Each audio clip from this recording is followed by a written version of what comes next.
subscribe, hit that notification button. Don't forget to share this video with your fellow veterans.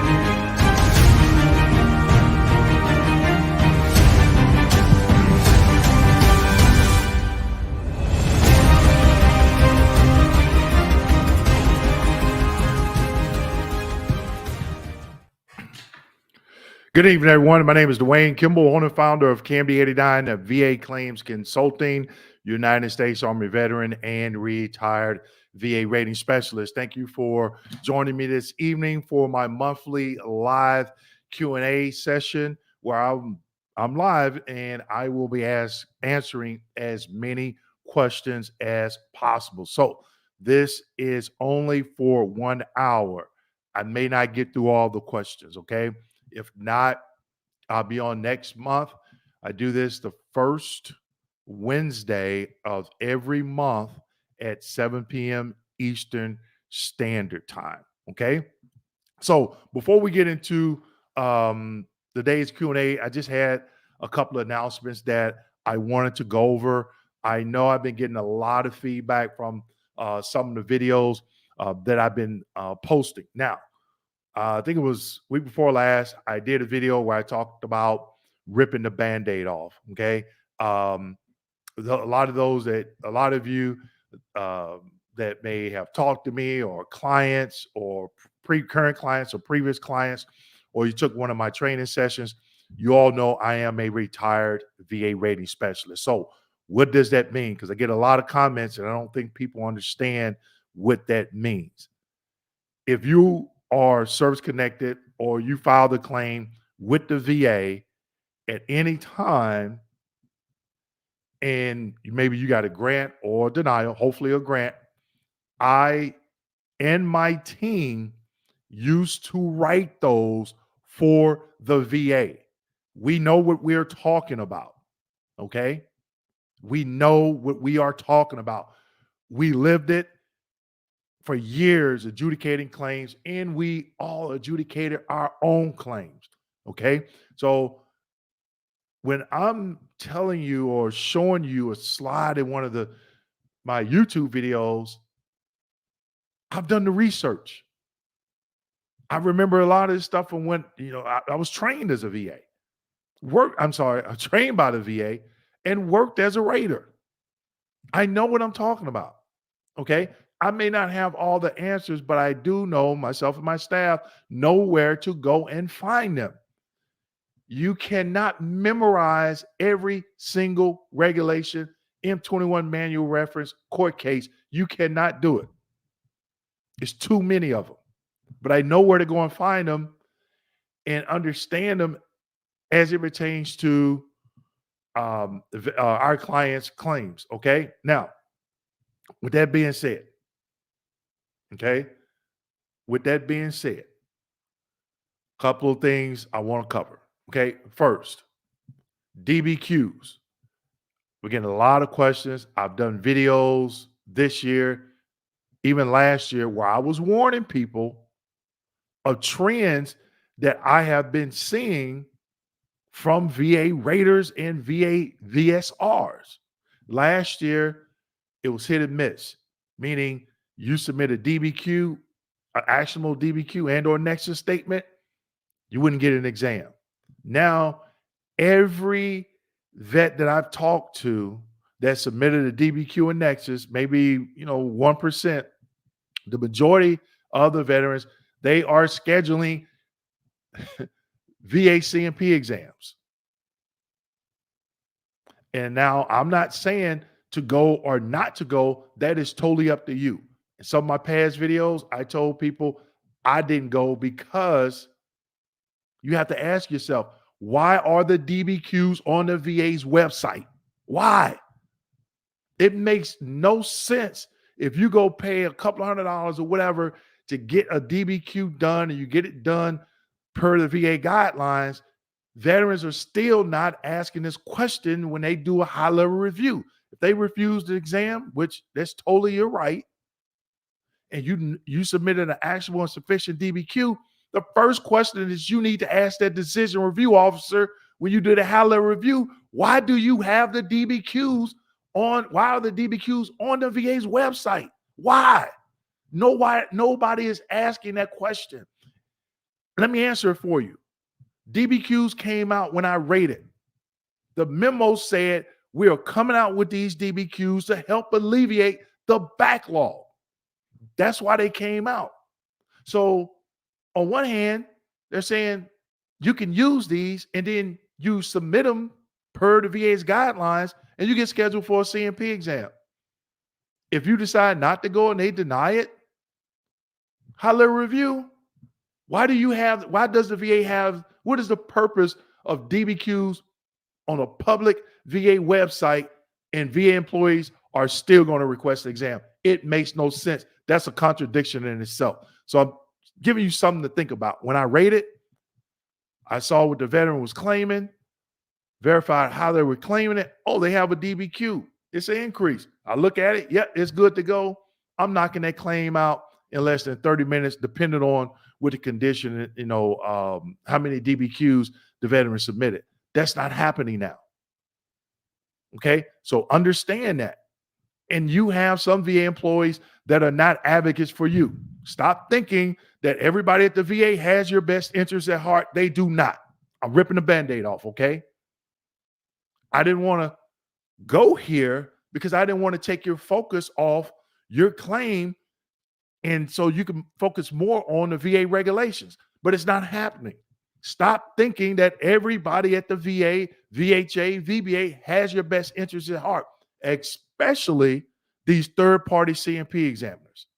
I just did a video, uploaded it yesterday, and I talked about these exams. I'm sorry, I uploaded Monday, and I talked about these examiners playing tricks.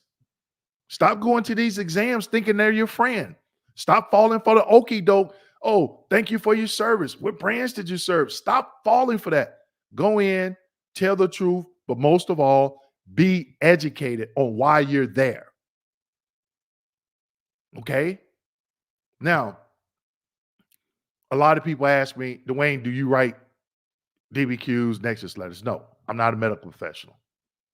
But if you opt into one of our educational services, then we know of medical professionals that can do it.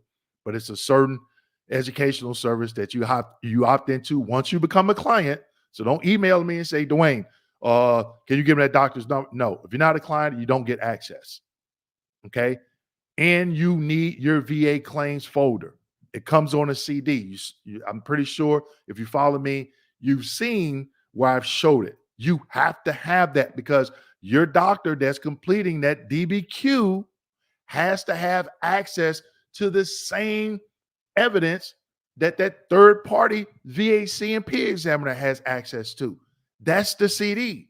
If you're connected with My Healthy Vet and you go get treatment at the VA, your local VA medical center, you could download those progress notes. Okay. So once you opt into one of our educational services, it's called the educational packet. It's on our website, and you have your VA claims folder. You want a DBQ and or Nexus. We know medical professionals that will complete those. If you don't have your VA claims folder, no, because then you're going to be set up to be unsuccessful, and we're not going to do that. Okay. Also, you can go to my website, pick up the new book. Also, I do weekly live webinars where I talk about the educational services that we provide. It is not a Q&A on the VA claims process. If you sign up for the course and you just ask me some general questions about the VA claims process, I'm not going to answer them. I'm doing it because we're no longer doing the one-on-one consultations. So it's a live webinar, and there you can ask questions. I'll go over the services, educational services that I provide, and the fees. That is your time, okay, to ask questions about what we do. So make sure you go out to the website. If you don't see a link, sign up for the newsletter, and we periodically send out these newsletters for reminders, okay? Also, I'm going live tomorrow. and I'm going to have my counterpart, David Piatak, and we're going to be talking about VA compensation and VA home loans. Okay. He has a YouTube channel. as well, where he's educating veterans on the VA home loan process. Okay, so again, go to my YouTube channel. Make sure you subscribe so you can get notified. Okay, right after this tonight, I'm going to make that event live. So if you're connected with me on Facebook, LinkedIn, YouTube, you will see it. Okay. Also, if you go to our website, we do have our BDD training. So active duty service members only. This BDD TAPS training that I created is for you, and it is free. Okay. Go to a website, www.kmd89.com, and sign up. Okay. I'm going to be sharing some things with you that you could be doing right now on active duty. Okay. Before that 180th day. And the things that I'm talking about is things that I looked for as a rater when I rated active duty service members' BDD claims. Yes, I've rated BDD claims for active duty service members, so I know what I'm talking about. Okay, sign up. It's free. A lot of active duty service members say, "Hey, Dwayne, I attended some of your training, and we're not being told this in TAPS class, so I created my own." Okay, I just created my own. Now, you may have some naysayers out there. Oh, you don't know what you're talking about. Yada yada yada. Yep, I used to rate BDD claims. I was trained by the VA to rate them. Okay. But again, don't forget the book. You can go to my website, pick up the book, or you can pick it up on Amazon. Amazon, it is a bestseller. Now, I want to call somebody's attention. Found out that somebody else wrote another book with the same name. So I'm not going to go too deep into that, but this is my book right here. Okay. This is mine. And it has my name at the bottom. Okay. Now, this book is a guide. You need to read it. I'm giving you the blueprint from a rater's perspective and my personal perspective of adjudicating my own claim. Okay. So, for those of you that say, what makes me qualified to have written that book? Because I rate it. I know the process. I know the tricks that some raters play. I'm giving it to you. You have to watch the videos. At a bare minimum, if you want to sign up for a one-on-one Q&A, one of myself or one of my team, one-on-one, just us, nobody else. And we'll answer some of your questions. Some questions that we can't answer. Oh, Dwayne, if I do this, what will the VA do? I don't know. There's thousands of VA raters. I don't know what each individual rater will do. I know what they're supposed to do per their particular guidelines based on a particular scenario, but I may have to go look up a 38 CFR or go review the M21 manual reference. Okay. So it's a very daunting and frustrating process, but can you win whatever percentage you feel you should be at? Yes. But you got to invest. You got to invest that time to get educated so you understand. I was reading a comment on YouTube, my YouTube channel. Somebody said, I've been fighting them for 20 years. You're doing something wrong. I'm going to rip the Band-Aid off. You are doing something wrong. That if you've been in this process for 20 years and you have not gotten to where you feel you should be, you're doing something wrong. And one of those things that you're doing wrong, you're not being educated. You may think that you are, but you're not. 20 years, that is too long. Okay. And the VA has probably changed some regulations along the way. Okay. So just as a quick recap, talked about the DBQs. Some majority of the VA employees are not using them, but for every regulation that they state, you fail to show up for your CMP exam, there's other 38 CFRs that's telling you you didn't have to if you had an actionable and sufficient DBQ. You just have to know what they are. Okay. Again, if you need a DBQ and Nexus statements, we know medical and mental health professionals that can do a DBQ and Nexus, but you have to opt in as a client. Do not ask me for access to them because you're not going to get it. you have to become a client, okay? Because we have to educate you on some things.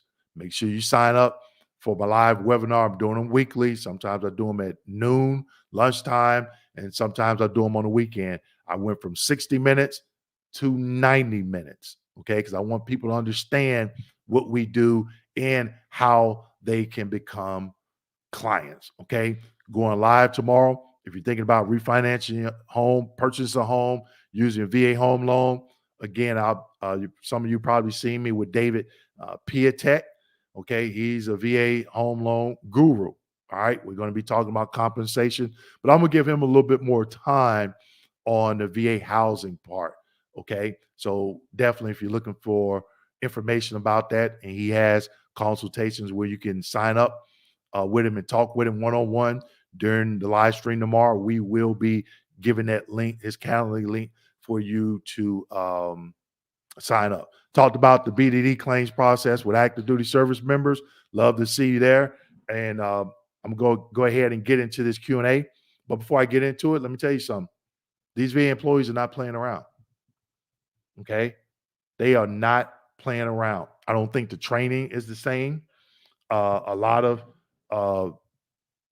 think a lot of VA employees with a lot of seniority have left, which is not a good thing.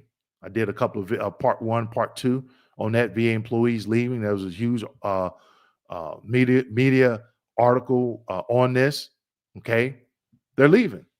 People just, they just fed up. They can't, don't have the time to service the vet the right way. So the ones that are left there, some of them now, they don't look at the DBQ. They just schedule it. They say, oh, it's inconsistent. But they don't tell you why it's inconsistent. Why they don't tell you why it's inconsistent? Because it is not inconsistent. They're just doing that to cover their butts so they can deny the claim. Then the veteran goes to a high-level review and they win. What does that tell you? You can use the DBQs on their website.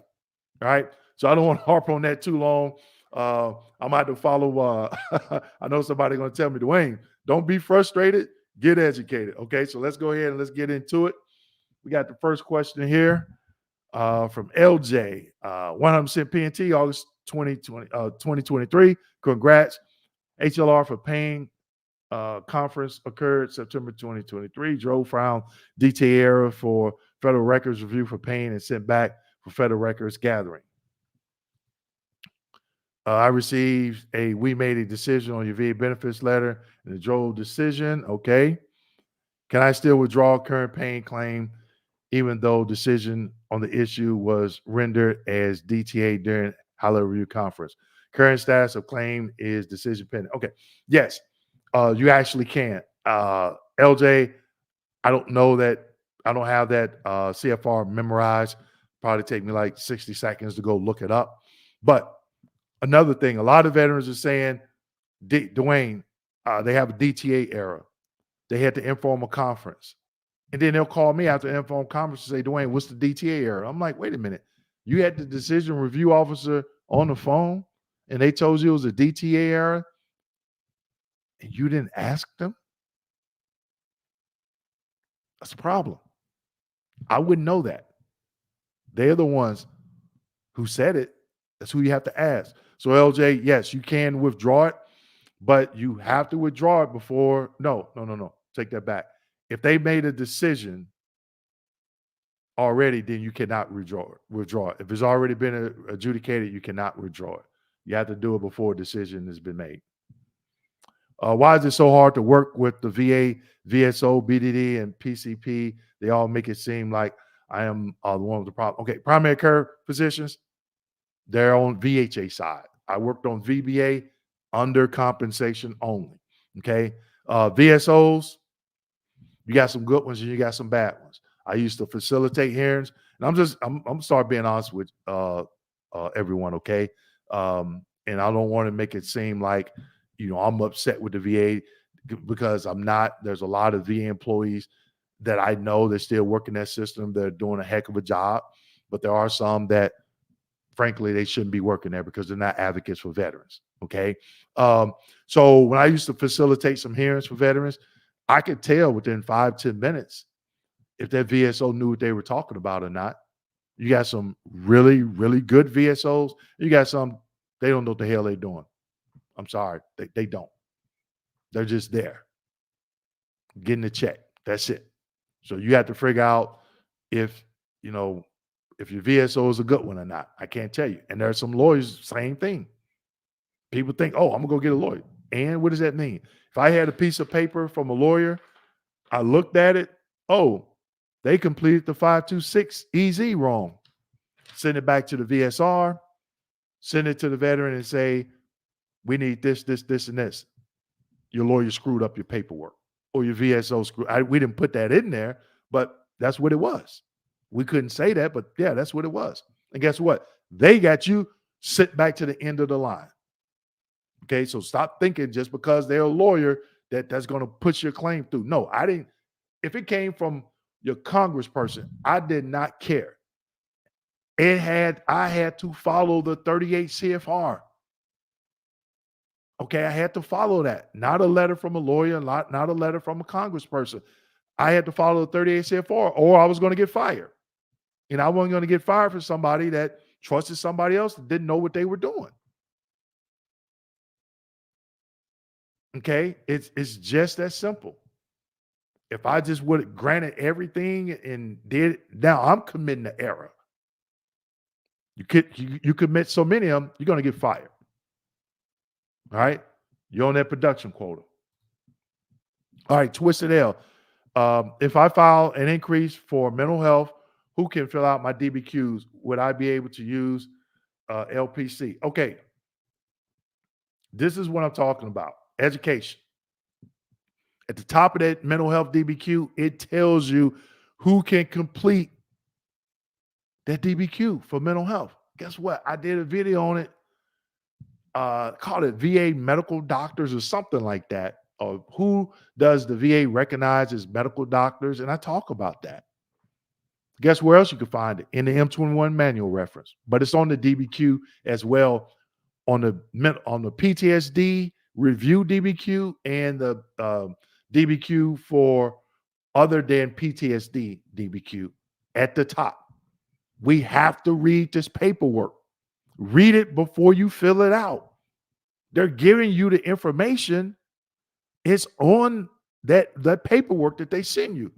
Again, invest the time to start reading these documents that you're going to have someone else to fill out or you are filling out. Okay, it's important. My condition is that the lowest rating and consider static. If I go for an increase, with the VA change it to non-static? Again, I don't know. I don't know what that rater is going to do. I don't know. What if you submit that DBQ, you don't have anybody to look at it, and you submit that DBQ for an increase, and it shows improvement, and that percentage, that the current percentage that you has been in effect less than 5 years, guess what they're going to do? A proposal to reduce.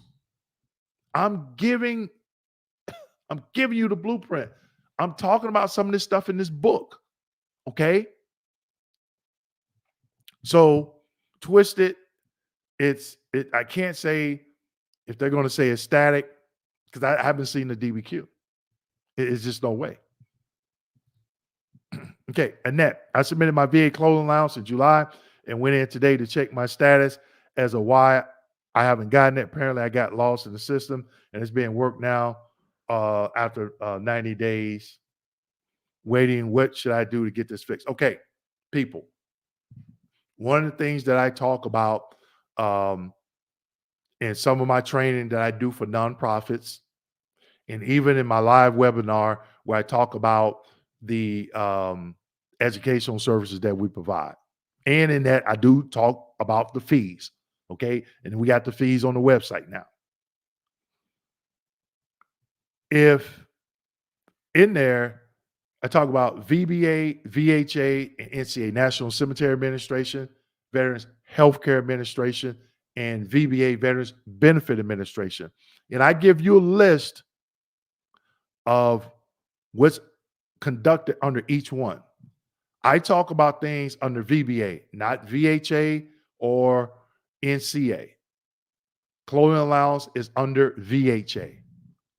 And that I did never worked at VHA and prosthetics. Those are the individuals that handle the clothing allowance. Okay. So I can't tell you um, how do you get it fixed.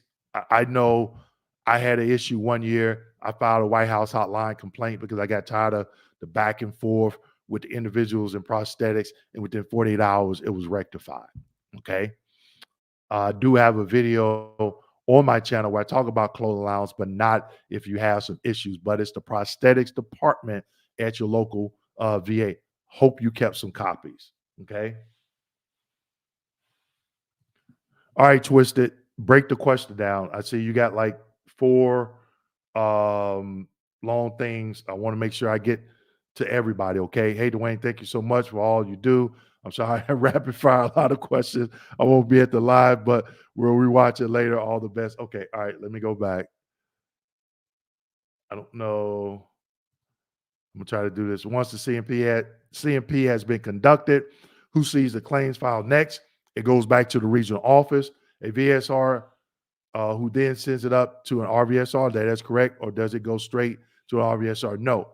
When the claims come back from the regional office from the CMP, third party CMP examiner, those claims are not RFD, ready for decision. They are not. The VSR gets it, goes through it. Is there any development? Did the veteran send in any additional information that caused that claim to get held up? Because they got to give you due process and complete any additional development. Okay. So it doesn't go right to the rater. Okay.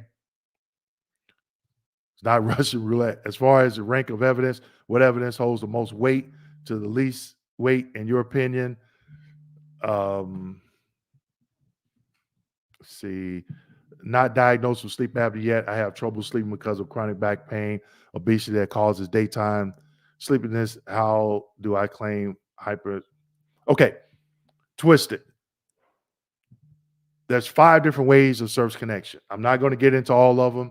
I talk about them in the book, and I have a video on my website, several actually, where I'm talking about the 5 ways of service connection. So whatever you're claiming, you have to figure out under the 5 ways, where does that condition fall? What evidence do you need? And do you meet the criteria? Okay. Okay. Um, sir, how much s- stroke B rate of my letter, all documents was inside of VA vanilla in at 980 up to 1985. This claims not rate at VA during my mother claim. I am totally confused of what you're asking. If I'm assuming you're saying if you had a stroke, what is the percentage? Again, I don't have all these diagnostic codes memorized. I do like for migraines, parts of sleep apnea, because those are the most common ones. But a lot of I know where to go in the VA's rating scheduler on the cardiovascular body system and find that diagnostic code for a stroke and look at it, but I don't have it memorized. There's there's over it's got to be, I don't know, maybe I don't want to say maybe over 100, but there's several. Okay, so no rater has any and all of those diagnostic codes memorized. Ned Baker, thank you for the support and the donation. I really, really appreciate it. Annette says, Annette F, thank you for all you do. You're welcome. Thank you for the support. Chris, had my CMP exam today for mental health. Next week, starting to gather evidence for GI and GU and orthos. Should I only apply for one? How value your time? Okay. Somebody came to me and they said, hey, Dwayne, people on YouTube are saying Raiders don't want they want everything at one time. My question to them is, the person that you heard that from, have they ever rated? I didn't care. I didn't care if you submitted 2 claims now and did 2 or 3 claims later on down the road. I still had to rate them. I didn't submit all of mine at one time when I was filing my claim. You don't have to. And it doesn't matter what the rater wants or feels. They have to follow guidelines. Screw their feelings. Screw it. They got a job to do. Now, doing it a certain way, will it may help them be successful in getting your claim through a little bit faster? Yes. But stop thinking about their feelings. Because the majority of them that's not using your DBQs, they're not thinking about your feelings. And so every time that claim is adjudicated, you have appeal rights. It's not the end of the road. You still can do some things. Okay. So if you want to submit 2 claims now and let those get adjudicated and submit 2 more down the road, that's totally up to you. You don't have to wait to get everything at one time and then submit it. If you want to, you can do that. Put your intent to file in and do that. It's totally up to you. All right, Chris, LJZ, why would you apply for more after you got 100%? It sounded like he had a claim. I'm sorry, the veteran, I don't know if it's he or she, had a claim pending and they got 100%, and he's talking about withdrawing it. Or she, I apologize. ABH, hello, Mr. Dwayne. A Navy veteran, did a deployment to Iraq back in January 2003 in support of Iraq freedom operation. Do I qualify for PACT Act relate? Yes. Yes. I did a video about the PACT Act. It's on my channel. Now, with that being said, before you ask me a question about if I did a video, go to my YouTube channel. Type in that topic, maybe different variations of it. I have over 350 videos to include live streams.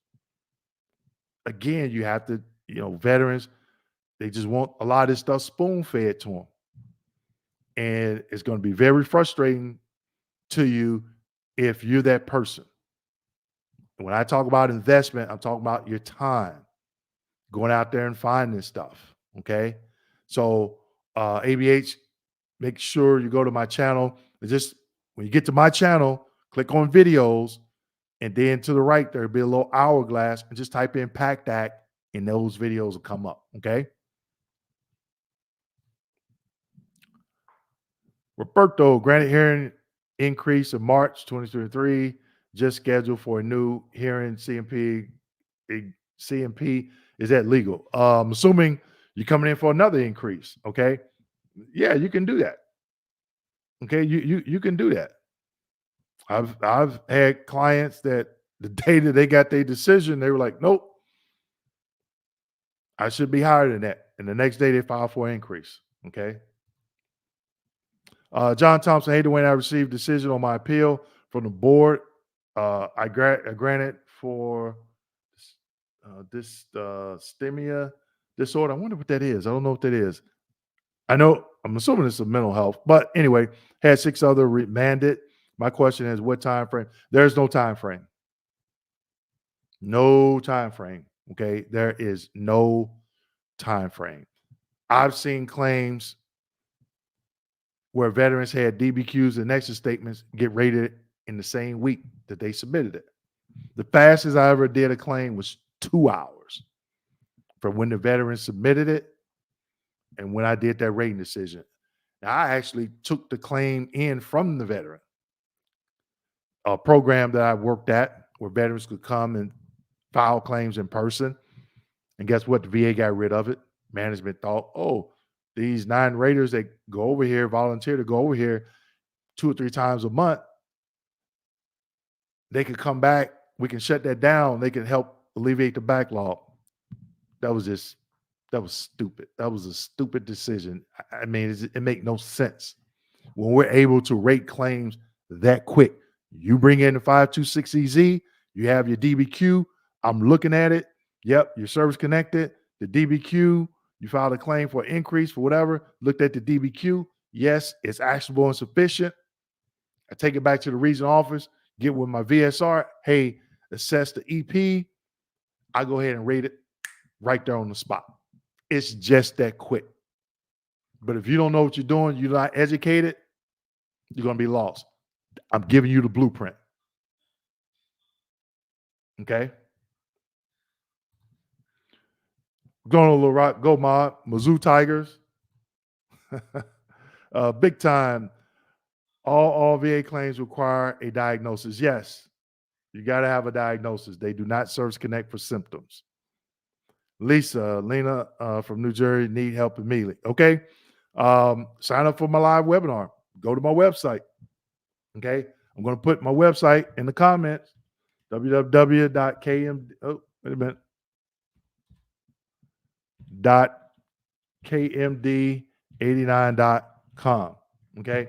Look at our educational service. I give a detailed description of what we do, and now you have the fees. You ready to move forward?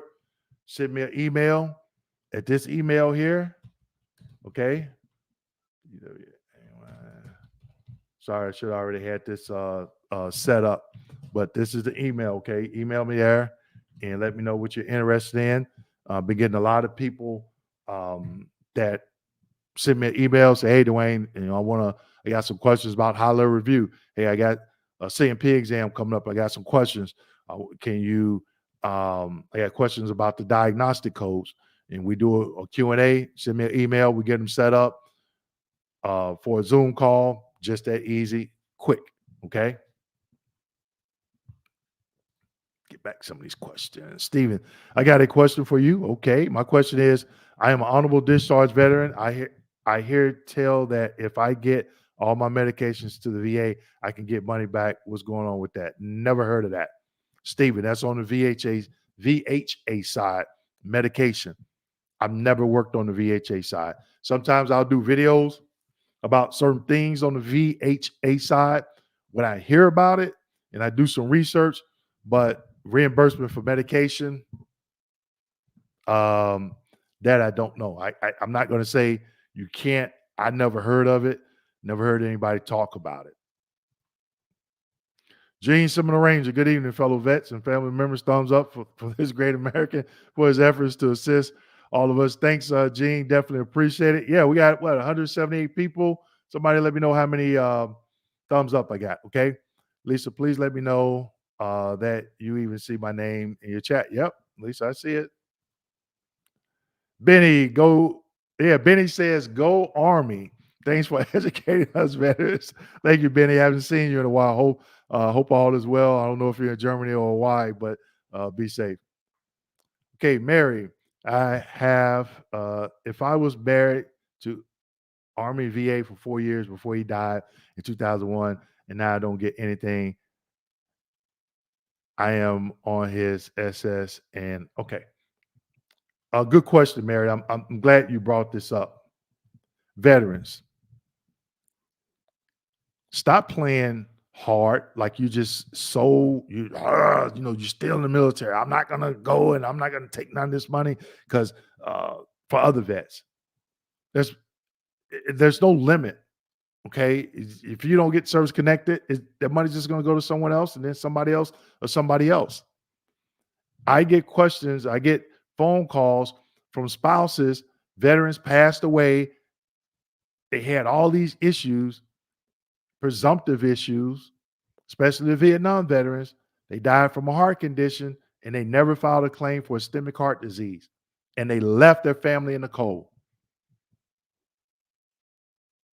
File your claim, get service connected. If you don't want the money, give it to your church, give it to your local favorite charity. But if you pass away, now your spouse can get something. DIC. Stop being hard or hard-headed. You're leaving your family behind and no type of financial support. They can get DIC. Okay, I'm not going to go into depth or the qualifications for DIC. Get service connected. Okay, stop having that mindset. All right. Oh, wait a minute. Benny, go Army. Thanks for the donation, Benny. I definitely appreciate it. Okay. Robert Harris. If you got a diagnosis with kidney cancer and will be getting surgery to take out the kidney, do you qualify for convalescent 100%? How do you apply? Okay. Robert, are you service connected?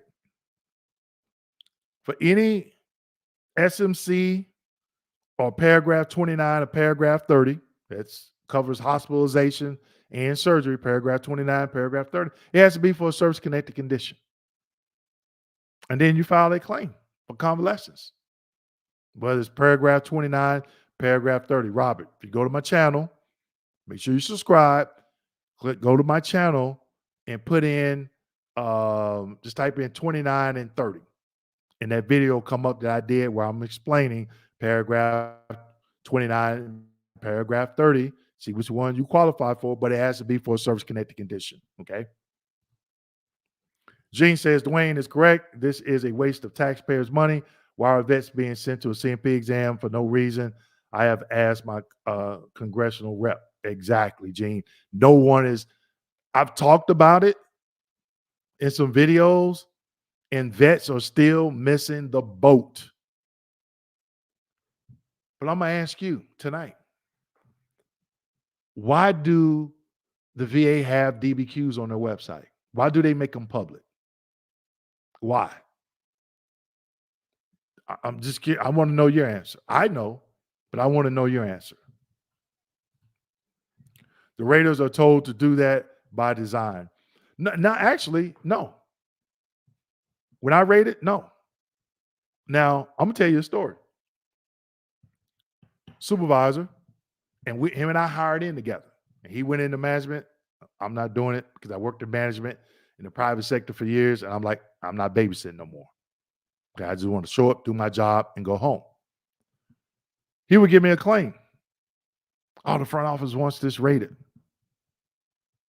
I look at it, can't rate it. Needs more development. Well, can you deny the vet? Yeah, I can deny the vet, but I'm not going to do it. Well, they can just do it on, they can appeal it. No, I'm not doing that. He would take it out of my queue, give it to somebody else that he knew would deny it. I wasn't that person. I'm giving you the blueprint. I'm giving you the blueprint. Okay? I've seen the other side. I'm telling you, I've seen it. Okay, Mary, you had to give me time. I probably got, close to 50, 60 questions. And I'm going down each one, but I think I did just answer your question. Okay. Brent, do preparation for decision mean the claim is assigned to? I don't know. All that stuff on the VA's website, VSRs and raters do not have access to that. We're not going into that website on the back end and updating your claim. No, it's an algorithm. When we do something over here, the website is telling you this. They don't train us on that. Okay. If you see your claim is ready for decision, that means the VSR has looked at it. There's no more development. It's ready to go to an RVSR. It could even be in an RVSR queue in VBMSR for them to rate it. Okay. Jeff, things have changed. Oh, most definitely. Probably too many new employees. Yeah. And it covers their butt just to request that you. Yep. I agree, Jeff. I agree. I definitely agree. Okay. And that's why I created that BDD TAPS training for active duty service members. You got to go to the source because a lot of us that's been out a while, guess if I was talking about this 20 years ago, you'd be like, man, I got to where I needed to be. I got my 50%. I got my 60, 80, 90, 100, whatever. So I'm going right to the root of the problem. I'm trying to get into some of these TAPS programs. I'm trying to connect with some of these states, National Guard units, reserve units, and inform these individuals that are still in the reserves, National Guard, and on active duty. So they don't go through the same problems that we're going through or we went through or some veterans are going through right now. But the powers that be, the individuals that have those contracts, they don't want me to be a sub. They're a prime. And even though I'm certified to do business with the federal government, they don't want me to be that sub because they know I'm going to come in there and I'm gonna give them the blueprint. I'm gonna let them active duty service members know this is what you need to be doing right now. And this is how you do it. And this is what raters look for, because guess what? I rated BDD claims. All right. Lynn says, what are your thoughts regarding the VA using AI? We're using it in the legal field and it's not reliable.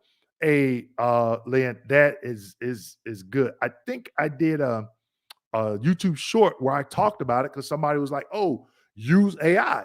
So I went to AI, right? Chat GBT.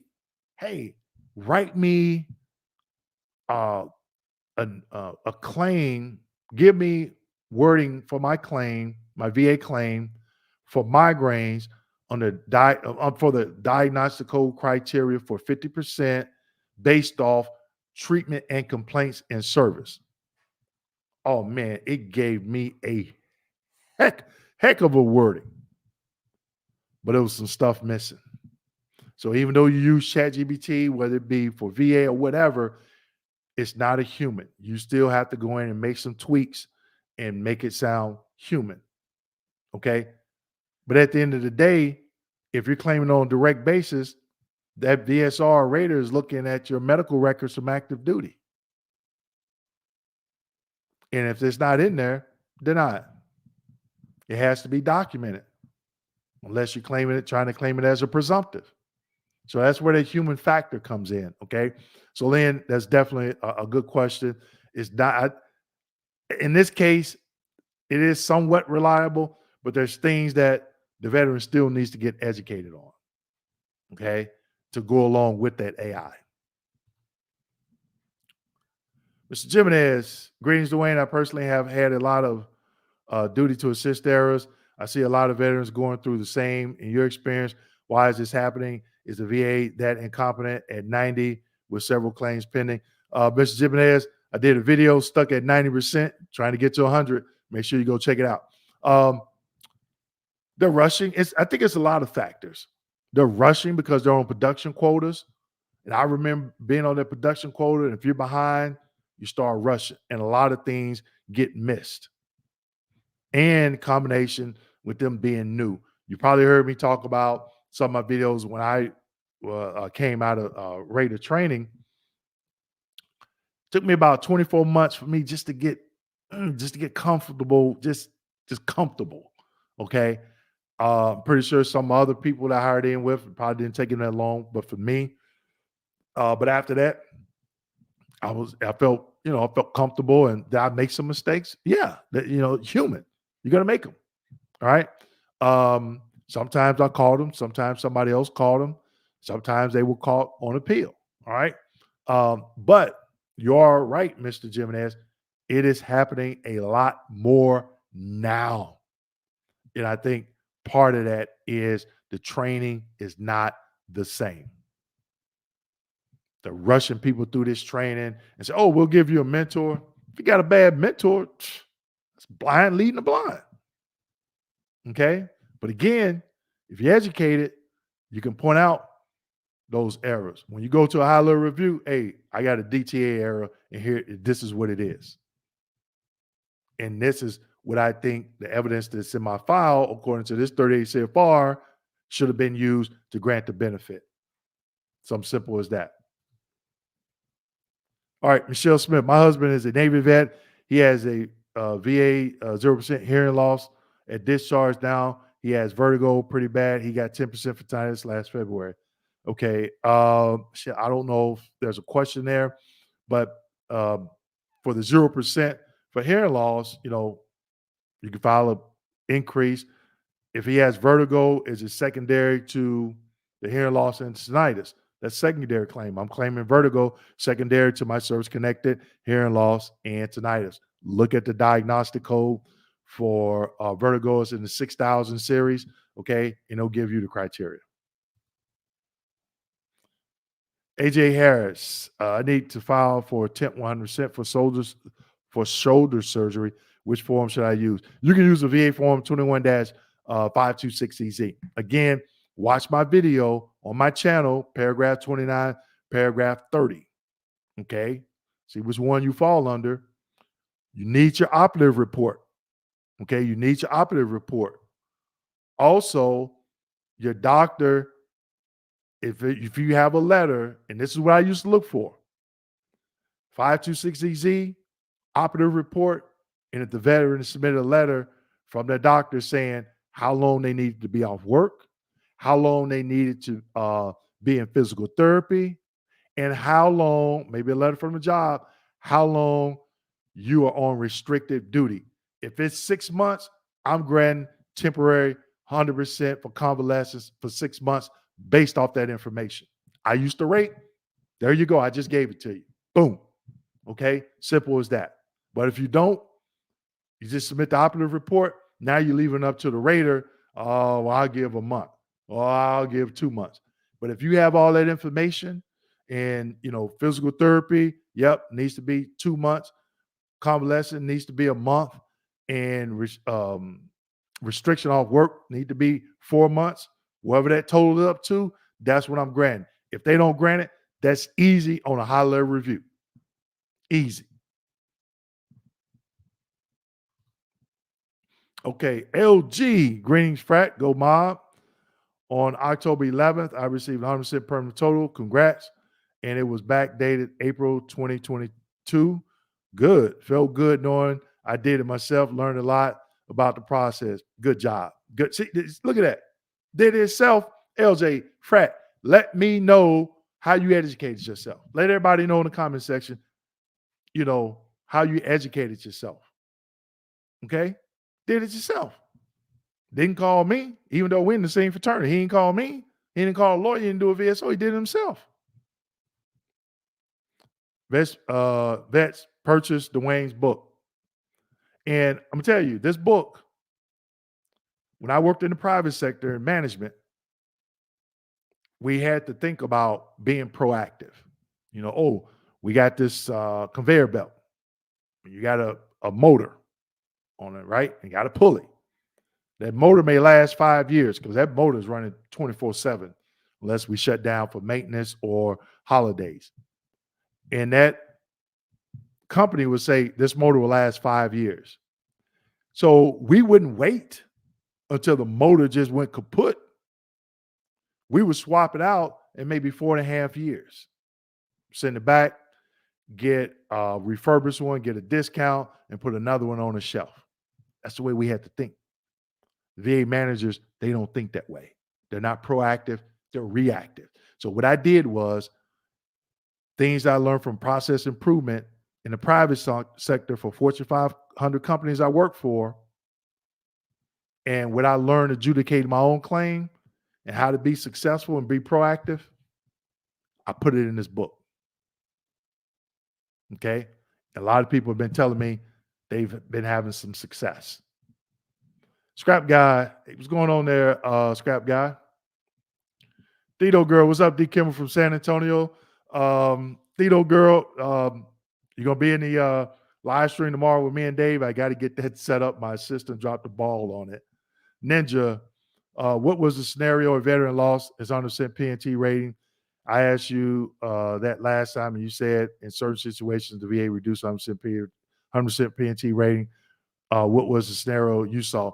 The veteran didn't warrant it in the first place, meaning they, someone granted some conditions that didn't fall under the 5 ways of service connection. Okay. And maybe on a quality review, QRT called on a quality review and said, wait a minute, these can, it could be one condition. This veteran doesn't meet the criteria under the 5 ways of service connection. The doctor granted provided a negative opinion, and for whatever reason, the rater granted it anyway, and it got caught. Now, if QRT never had pulled that for a review, probably never would have got caught. Okay. It wasn't because the vet came back in for anything else. It just got pulled for a quality review. They do that. They pull randomly so many ratings. I don't know how many they pull now. Back when I rated, they pull 5 a month, but I may do like 60 or 70 a month, something like that, depending on the month and the cases that I worked. Okay. Mrs. Scott, I am doing HLR after a doctor did my CMP, but the nurse practitioner wrote an IMO 3 months later. Okay, with a high level review, you cannot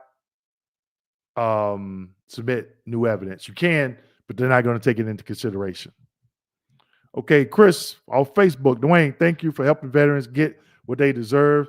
I for you requested my records from CMP exam 4 months ago, still waiting, bureaucracy at its finest.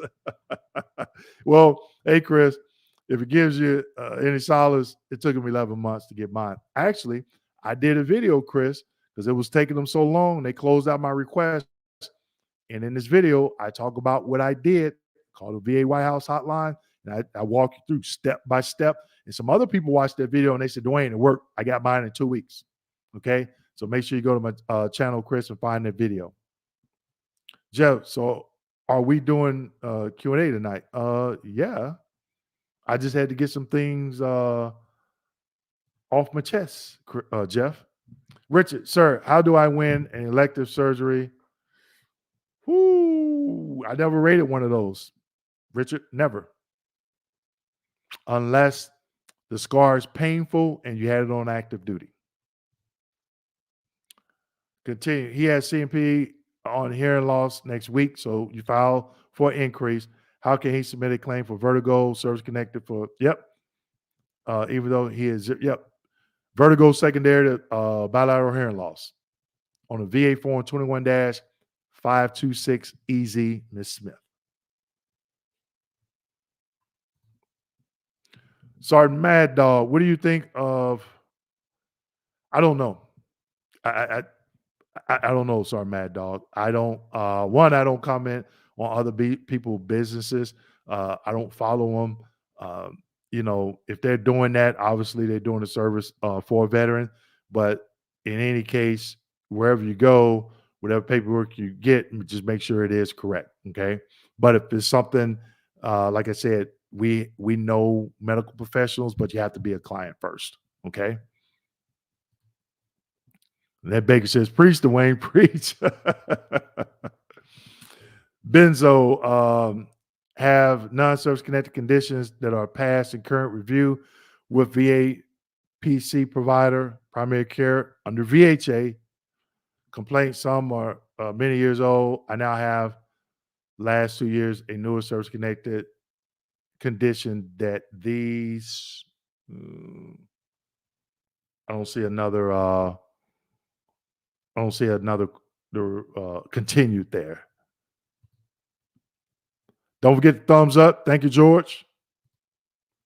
Gene says, okay, we have 107 watching. Let's get these thumbs up. We got over 217. I think that's a record. I think we got a record. Make sure we should have over 200 thumbs up. Somebody let me know. George and Gene, let me know. Charles, Dwayne, thank you. I'll tune in to your upcoming brief as I'm not retiring until next summer. Thanks again. Yeah, Charles, you need to start doing things right now. Don't wait till next summer. Don't listen to a VSO and tell you to wait. No. Charles, it's free. And I'm giving you the blueprint, okay? But there are some things that you could be doing right now. Michael, hey, I've waited 14 months for a decision on thyroid cancer for Camp Lejeune. How long do I have to wait? There's no set time frame. But it shouldn't take 14 months. A lot of we have clients that are that opt into our educational packet. They're getting decisions in like the average probably about 3-4 months, depending on when they file.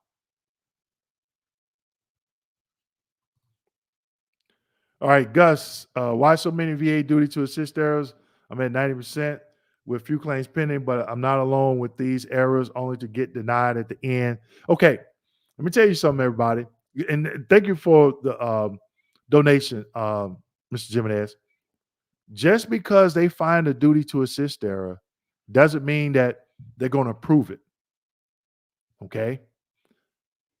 They have to give you due process. If they don't give you due process, that is a duty to assist error, and they're not supposed to deny that claim. Okay? I've seen duty to assist errors and veterans still get service connected. I mean, they get service connected, they look at it and they go to high-level review, and the high-level review said, no, hey, they gave you 10, you should have been 20 because this, additional evidence. or something like that. Okay. But it's, I think, Gus, it's just the training and the quota, and VA employees is just they're being rushed. They're being rushed. That's my opinion, and it's based off me being a raider and working in that system. Okay, so if somebody else gave you an answer and they never rated, how could they? Lester, hello, sir. My question is a little long. How can I speak to you one on one? We don't do one on ones anymore, Lester. We don't do one on ones. We do private Q&A. So if you have questions on the claims process, you can sign up as a client, and you can ask away. Um, Sign up for our live webinar there, and you can see all the services that we can provide. And if you got questions about those services, that is the time to ask. Only the questions about the services that we provide, not what we're doing tonight. Okay. Right, Dwayne, got to do the work to help your case. Most definitely. YouTube user disclosed that I had asthma as a young child. I joined the military. I disclosed, fast forward to after Desert Storm, asthma is aggravated. VA denied my presumptive claims because of episodes as a child. Do you have a copy of that CMP exam? Do you, obviously, there's a negative medical opinion, but if you have a copy of that CMP exam, you can see the rationale as to why that doctor said no. You need to know that before you go forward. I'm just saying. Lester, thanks for the donation. Definitely appreciate it. Again, get into that live free webinar, Lester, and then we can, give you a little bit more detail about the Q&A. Also, it's on our website as well. Mike E., what options do I have if I missed an appointment? Call the VA to get a new appointment date. Denied my claims and haven't been seen yet with a CMP examiner. I'm going to tell you, try not to miss those CMP exams. And I'm going to do a video. I'm going to talk about some things that I've seen third-party CMP offices do, and VA employees not knowing their job. Now, you can ask to be rescheduled. Some of these third-party CMP examiners, oh yeah, we'll reschedule. Then guess what they're sending back to the VA? Veteran failed to report. But they don't know the veteran submitted a letter, sometimes on the VA form 21-4138, saying, hey, I'm headed out of town for an emergency. Please reschedule my exam. So I believe the vet. The vet holds more weight. But guess what? The doctor's office got paid. The veteran got denied. And they had to come back in and say, hey, can you reschedule me? So you just submit another 526CZ saying, hey, I informed them that I couldn't make it to reschedule, but you got to do that quick. You have to do it quick. Call 800-827-1000, let them know, and send in a letter. If you sit back and wait, that's on you. Terrence, what's going on, Terrence Riggins? Dwayne, I had my CMP exam today for lumbar strain. I took my econometer with me. Luckily, the examiner was prepared. Beast mode. That's what I'm talking about. Okay, so I did a video just recently. I'm telling you, should you have to go out and buy a $7.99 gonometer? No. And people will tell me, oh, I'm not doing that. Don't do it. And you show up in the examiner, oh, I'm going to eyeball it, then you get what you get. My videos, I'm trying to educate you, give you the inside scoop, let you know what other veterans going through, doing research, showing slides. And it's a guy on YouTube. You mess around and you will find out. That's not the way they say it, but you mess around, you will find out. So mess around and don't go to that exam with a gonometer. You will find out. Okay?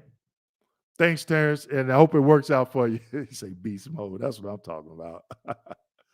All right. Will VA try not to service connect older conditions that are many years old now to be claimed second to, say, newer PTSD, et cetera. 85% all static, and meds now getting or have current diagnosis to upload with VSO. Okay. It's not the VA. It's the examiner. If you go to a C&P exam, the rater did not deny you. The C&P examiner gave a negative medical opinion. Now, was there something in the record that the rater could have used to overthrow that decision? Let's say an actionable and sufficient DBQ. With a Nexus, just dropped a nugget. But a lot of them are not doing that. They're like, oh, we're going to go with our doctor. We're going to hold more weight, and they give some BS answer. But veterans don't know how to get educated. So when they go to that high-level review, they're coming in there with 38 CFRs like 6 shooters.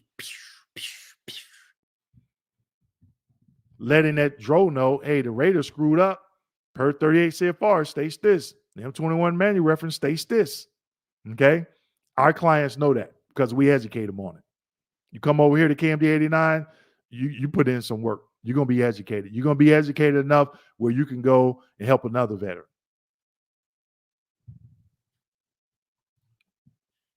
James, hello, my armored brother. My question is, I put a claim in for back, neck, and nerve damage. Should I do physical therapy for back before I get to the C&P exam? It's not a requirement. A lot of people say, oh, you need all this evidence and da-da-da-da. I submitted claims and didn't have nothing but the claim form.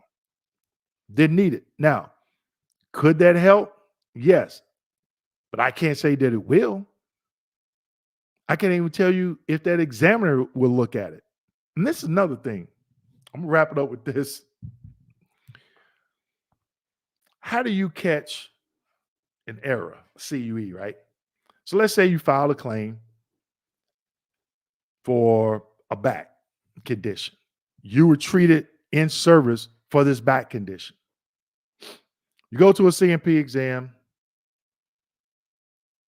The doctor provides a negative opinion, a rationale. The rater rates it and concurs, say, yep, denied. And in that C&P exam, that DBQ, the examiner says they review all of your claims folder. They reviewed your medical records from active duty, and there's no documentation in service noting a diagnosis or treatment or complaint. The doctor screwed up. The doctor lied because they didn't look at your medical records because it's documented. The rater didn't go back and look at the medical records. So it's an error on the rater. What are you talking about on a high-level review? Hey, there's an error. The doctor stated they reviewed my medical records from active duty, and there's no documentation that I was treated, diagnosed, or had complaints for a back condition in service. That's incorrect. I submitted my FOIA request last year. I got a copy of my claims file on CD, reviewed my service treatment records. I was treated on this date, this date, this date, diagnosed with back condition on this date, and the rater missed it too. They both lied. They didn't even review my records. Can you send it back to that examiner and inform them that they were incorrect? There is proof of treatment and or diagnosis in service. That's it. It's not on a high-level review. Let me tell you my story. A vet left a comment yesterday on my YouTube channel saying, oh, I went to high-level review and the Dro didn't want to hear my story. They don't have time for a 30-minute or hour story. You have to get to it. These people are not playing around. You jack your claim up going in there talking about, well, let me just tell you my story. No. When vets tell me that, I'm like, go ahead. 20 minutes later, I'm like, where does this fall on the 5 ways of service connection? And then I have more questions. Okay. So you can sign up for a private Q&A. We can go a whole hour. You can tell me your story. Okay. But you're going to sign up as a client. You're going to book a session. All right. Okay. So we're going to wrap it up. I'm going to go through Ms. Dito says, all right, guys, we got 153 in here right now. He deserves it. Somebody let me know um, how many we got 229 people in here. How many likes do we have? I'm sorry. W. Wilson, thanks for the donation. Definitely appreciate it. Traveling Terry, congratulations on your wedding anniversary. Thanks, Terry. I had a good time, man. Had a really good time. Thanks. How can I find you on YouTube? William Fitzgerald. Go to YouTube, type in KMD89 VA Claims Consulting or my name, and you'll see a bald headed guy with a bow tie pop up. That is me. This is my website, www.kmd89. Go there, get a book, or you can look at our services, sign up for some of the live webinars. Okay. If you're ready to become a client, email me there. Let me know which service. We may go back and forth for a couple of emails, and we'll let you know the fees and how we get you set up and going from there. Okay. Let's see. Just want to make sure I give a shout out. Roberto, thanks for the donations. Also, we're in November, so I'm trying to partner with my local fraternity to do some things, giving away some turkeys this year. So we're definitely working on that. But I say that because this is where these donations are going. Also, I created a private family foundation in my grandmother's name. She was real big in the community, doing a lot of service work. So for USF, University of South Florida, here in Tampa, I pledged a $500 scholarship to their veteran community. Okay. They have a couple of individuals. Wayne is the director, and with Renee, I think she's the assistant director. They're doing a lot of work for the veterans on the campus of University of South Florida. Shout out to them. So I pledged a $500 scholarship to a veteran at University of South Florida every semester. We're actually giving it out week after next, which I got to get my grandmother's bio and some pictures to them. Yeah, I think it's next week. Yeah, next week. And then next semester, and then they're doing a Thanksgiving dinner for veterans that are not going home. So I'm going to deep fry 2 turkeys for them. The reason why I say all that, the donations that I receive, that's where those funds go. Okay. So it's going back, helping other veterans. Just going through here to see if we have any other donations. Yep, we do. Big Hork. I want to make sure I pronounce it right. Big Horks. Thanks for the donation. Do I need medical documentation stating my condition has remained the same to maintain my rating at the 5-year review? There's no 5-year review. Oh, I take that back. There is, but it's called a routine future examination. I did a video a couple of years ago. It's still relevant. Go and check it out. Type in RFE or routine future exam, and you can. I'll go through it in detail, and I explain it. Okay, Miss Peterson, I see you got in. Okay, if a veteran is scheduled for a CMP exam with a psychiatrist, what should they know prior to go on into the CMP exam? Good question, Miss Peterson. I'm going to take Miss Peterson's question. She actually has been following me for, wow, 5 years. You know what? I didn't even think about it, everybody. Today is my 5th year anniversary of KMD 89 Consulting. I started my business 5 years ago today. I just looked down. I'm like, wait a minute, it's November 1st. And Miss Peterson was actually in my first ever training session. And she's been working with veterans, getting them information, supporting me. Was a client as well, been in some of my live streams, been in some of my trainings. A huge support. So thank you, Mr. Peterson. I really appreciate it from the bottom of my heart, and I really appreciate the information that you're giving veterans there in your community. So if a veteran is scheduled for a CMP exam with psychiatrists, that what should they know prior to going to the CMP exam? If a couple of things. If it's PTSD, what's the stressor? Understanding the diagnostic code criteria, where do you fall? 0, 10, 30, 50, 70, 100%. Now, if you had a condition before you enter military service, the first thing, that's not direct service connection. You have to claim that as pre-service aggravation. You had PTSD or anxiety or whatever before you went in the military, and your military service aggravated. You're claiming that as a pre-service aggravation. Now, you get to the CMP exam. You start talking about all this other stuff, more than likely, guess what that examiner is going to do? Oh, it's not due to the service. The veteran had it before they entered service. They're not. Not saying in every case, okay? But I've seen it. I've seen veterans do 2 tours in Iraq and Afghanistan, claim PTSD, and then the examiner says, no, they don't have PTSD. They're depressed because they got divorced. And the veteran has a letter from their wife saying, I just couldn't live with this person anymore because they were different after they came back from those deployments. Okay, so you have to think about that. But also, initially, how should you be claiming it? Pre-service aggravation, because when they send that 2507 medical request, and everybody should know what a 2507 medical request is, because I did a video on it last week, it don't get any views. So if you don't look at that video and you ask me about something, an exam request, I'm not going to answer the question. You look at that video. You need to know what a 2507 medical request. So if you claim it as pre-service aggravation, that's the way they're going to submit that 2507 medical request to the CMP examiner. So the CMP examiner already knows, okay, this veteran has a condition prior.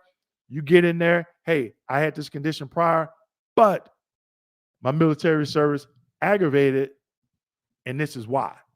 And then you explain your symptoms, where if you feel you meet the 30, 50, 70%. Okay? Something to think about. Good question, Ms. Peterson. Okay. I want to make sure I get to all these donations. Real Edward J. Thank you, sir. I have a CMP exam upcoming. I have a CMP upcoming exam for arthritis, diagnostic code 5002. I have to look at that. I thought arthritis is 5003 and 5010. Is there anywhere that I can research instructions for the exam? Yeah. Go to the diagnostic code criteria.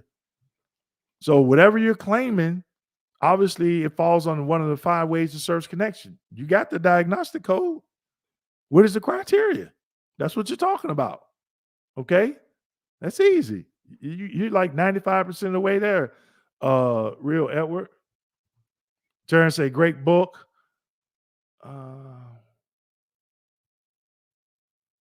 Okay, I'm just going through. Yes, it is. Congratulations, Dwayne. Yep. So I just want to make sure I get all the donations, because we are at the hour mark. Yeah, Jamie Lee said, congratulations. That's awesome. Yeah, I definitely appreciate it. Edgar Douglas, congratulations. Thank you. Crystal, congrats, and thanks for your service. Thank you.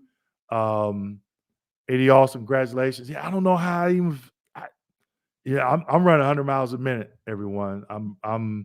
So yeah, I missed it. But yeah, 5 years. 5 years. Okay. Don't send me your contact information. Let me know which service you want to sign up for when we get you set up. Because people send me, hey, call me. No, I get 20, 30 calls a day. Okay. I try to call people back, but my voicemail is bagged up. You send me email, hey, Dwayne, I'm interested in the Q&A. We go ahead and we get you squared away. Okay. Net Baker, appreciate it. Thank you, Net. Net has been a huge supporter. Terry Landers, a huge supporter, Scrap Guy, Chris B. I just remember, I know these names because they always in my training, some Zoom meetings and stuff like that. Yep. Dwayne will be live first Wednesday of each month. And we got this last one. Oh, somebody else just gave another donation. I'm 100% PNT. I have other claims pending. How do I verify I'm getting the correct back pay? Can I request a breakdown sheet? Yes. Call 800-827-1000 disability breakdown letter. Because when I call the hotline, just trying to make sure the numbers add up. Okay. So I did a video on effective dates. So when you get the rating decision, look at the effective date. Okay. You gotta know that. If also we do rating reviews and we'll look at your rating decision and we'll give you feedback, and based off the evidence that they have in the evidence section, we'll look to see if that effective date is correct. Okay. W. Wilson, thank you. Diagnosed in service with athlete's foot and toenail fungus bilateral. How is this rated? And do I need a current diagnosis? You would have to go to the VA's rating schedule under the skin body system and look for that. I don't know the diagnosis. I know the skin, the scar. Yeah, the scar is 7. No, it's not 7005. But I would have to go to the rating schedule. I don't have those diagnostic codes criteria memorized, Wilson. So you have to go to the VA's website, the rating scheduler, and look at that criteria. Okay. No, I do not. We can sign up for private Q&A and we can go through that. Okay. All right. So that's it, everyone. No, I didn't get through everybody's questions. I'm 21 minutes over, so I'm in trouble again with my wife because I normally go over. But I want to, say thanks to all everybody that gave the donations. I really, really appreciate it. Thanks for the support for the book. Go to the website, people. There's a lot of information on there. Sign up, sign up, sign up. Philip, I see you say, can I send a question, answer about CMP exam? Yeah, sign up. We do those private Q&A. Yeah, you can sign up for a private Q&A. All right, but when you email me a question, I will not respond to those. Okay. Imagine, yep, Annette Baker sleeping on the patio again. I get so many inundated with so many emails and so many questions. And then people ask me, oh, Dwayne, go to the 38 CFR, spend 30 minutes, do all this research, and then email me back. I'm not doing that. Sign up for a private Q&A. Trust me, it will be worth your while. So with that being said, thank you for your service. Thank you for joining me this evening. If I didn't get to the question, sign up for I'm sorry, I need to stop looking at these questions. I'll just keep looking at them and keep answering. Go to my website, sign up for the live webinar where I talk about a little bit about the VA claims process, a couple of things, a couple of slides that I think with information I think you should know.